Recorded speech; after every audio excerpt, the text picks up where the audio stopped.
Jacksonville yard, which is way, way, way on the other side of Chicago that I came into. I was riding the CSX line. Okay. Set by the Roman Senate. That's the standard gauge. And that's it. You see it there on the bottom. I'm on an identical pitch to that on the opposite side of that box. And you tie that on your waist? Yeah, I tied it on my waist. And then I untied it to get this footage. I had to stand and creep over a little bit. And this is coming in. You risked your life for YouTube. Yeah. Well, no, I like freight trains. Lack of a better idea, you know. And that is hanging over, watching the tire or the wheel. And I was coming through lacrosse, Wisconsin this year. The Roman Senate. Oh, really? So between two horses. Yes, it is. 4 feet 8 inches or some shit like that.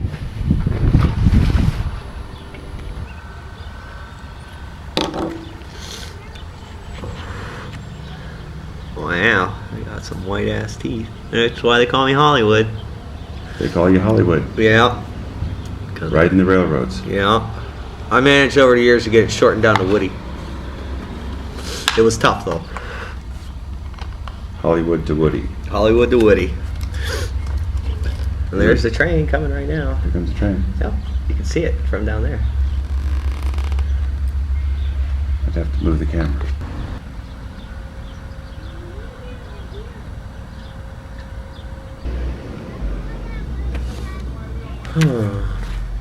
Yeah, I wouldn't try to jump out in the middle of the day here, just because it's it's really wide open in the lacrosse yard.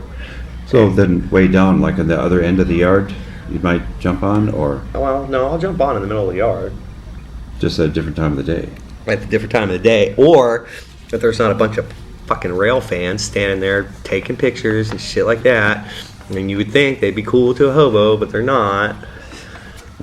They'll call the bull, and he'll show up.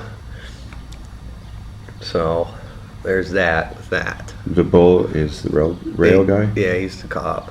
He's the guy who shows up. There's no more of that getting your ass beat anymore. You know, none of that Ernest Borgnine type of shit, man. But they will shoot you. I mean, they got guns. I mean, real guns, like AR-15s and shit like that. And they don't fuck around. This bull, not last night but the night before in Milwaukee, like I was walking into the yard and all of a sudden he just came driving up and I was like, fuck that. And he gets out of his car real fast and he's like, stop. And I was like, fuck you, no way. And I was like standing on the other end of the car and I just went over another knuckle and he was like, get back here now. And I was like, you're fucking crazy, buddy. No, man. His veins all popping out of his forehead, man. And I just walked down one end of the car and he walked down the other end of the car. And then I just went over 2 more knuckles and there was no way he was chasing me through, 3 different sets of trains, He was an old guy. He could have shot me, though. That could have happened. They don't have tasers or something? No, they just got the 9mm and then, the AR-15 in their trunk. Or, I mean, no, I've never seen a taser on a cop.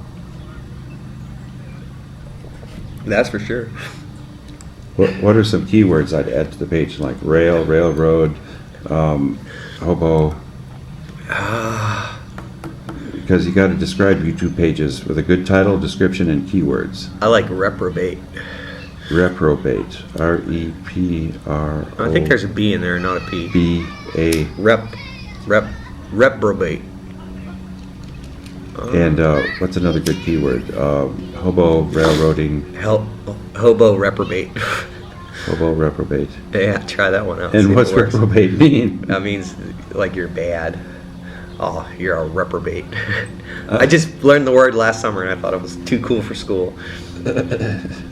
Reprobate. That means you're incorrigible.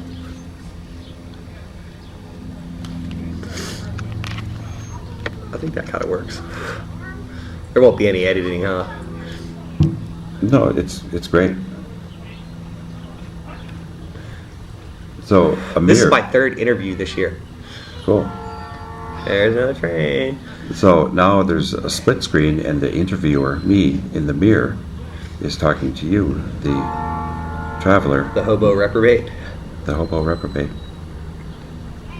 Mirrors are really useful for filming. At my music studio in Fairbanks, Get a Meal for a Song, Yeah. beside the band area, I had 2 big mirrors. And so when I was filming the band, I could turn around, film them in the mirror, Yeah. and then turn around again and be right there. You know, so it really added dimension, made it a lot easier to videotape. Fairbanks, I musicians. take it, is fairly musically inclined. Oh yeah, Yeah. lots of stuff, lots of events all through the summer. In the spring, the ice carving festival and other things. But there's only 5 months of the year that it's like really primo there. Yeah. The middle of the summer, because wintertime it's dark. These other tramps were telling me in Without a Fairbanks home. that they had to fire the pastor of a church because he was just too stringent. He was also the mayor, and he got indicted for stealing funds from nonprofits that were being funneled through his church. Well, I heard their homeless were dying on the streets. Like he's like, if they even had any little bit amount of alcohol on their breath or anything, they were not allowed inside, and it's 40 below outside. Oh yeah, for some people it's really on the edge there. Yeah. People are real helpful. They'll really work with you. You can get work if you If walk you up want to it, a yeah, place it's and fucking go Alaska. start doing it. You know, yeah, you can do it. Like my grandfather told me, don't go to the front office and do paperwork. You go to the loading dock and pick up a broom Yeah. You and do just the start work. working. Well, And then if they kick you Oh, out, yeah, they do. yeah. If they don't, they say, "Oh, you're a good worker." yeah, You say, that "I works. like working here." Maybe someday I'll do that with the railroad. Just start driving spikes, switch it, start throwing switches. Yeah, right, You know, huh? picking up litter, addressing small needs at first, and then work your way up. You know, Alaska's the type of place where that shit will fly. You know? Yeah, my first job besides managing this campground, where I had all the people traveling up there just to work. I was watching this guy working on the house, and he came out and shook my hand and started squeezing really hard. Yeah. And he wouldn't let go, and he's squeezing harder. And he goes, "Okay, go over here and grab a hammer." No way. And that was my interview. Nice. So that's why I knew I liked Alaska. I could Alaska, make it there. yeah. Dude, like I said, coming off that ferry, there was a Trident guy. Now, granted, it wasn't, you know, all the young guys come up there, you know, with delusions of grandeur, wanting to be fishermen out on the sea. But people don't realize, like, there's not going to be a crew of, you know, 5 guys on a boat that are just going to be like, yeah, we'll have this stranger. Come on, we don't even know how he works. We're going to take him 30 miles out to sea. Fucking see how that works out. You know?